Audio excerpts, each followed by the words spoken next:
দেখেন বন্ধুরা, দুষ্ট নারীকে যতই আপনি নিজে না খেয়ে তাকে খাওয়ান, কখনোই আপনার কথা বলবে না। স্বামী স্ত্রীকে ভালোবেসে তার খাবার স্ত্রীকে খাইয়ে দিচ্ছে, আর তখনই ইশারা দিল, কি ব্যাপার কখন?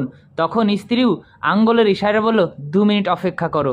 তখন স্বামী আয়নার ভিতর দেখতে পাচ্ছে সে পাখি অন্য কোনো জায়গা উড়াল দেওয়ার চিন্তা ভাবনা করছে। তখন পিছনে তাকিয়ে কিছু বলল না। আচ্ছা, আমার পেট ভরে গেছে, তুমি খাও। আচ্ছা ঠিক আছে, আমি রেখে দিচ্ছি। তখন বলল, দাঁড়াও, আমি পানিটা খেয়ে কাজে যাচ্ছি।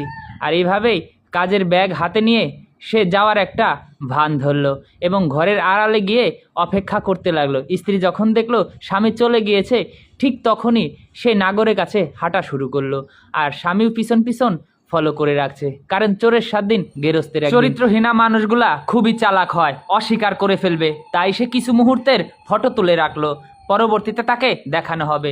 আর কথা বলতে বলতে মনের খুশিতে যখন বাসায় ঢুকলো, এসে দেখলো স্বামী ঘরে, ফোনটা হাতে নিয়ে দেখতে পেলো সে নাগরে ফোন। আরে তুমি চলে আসছো এত তাড়াতাড়ি? আমি জাস্ট বন্ধুর সাথে কথা বলছিলাম।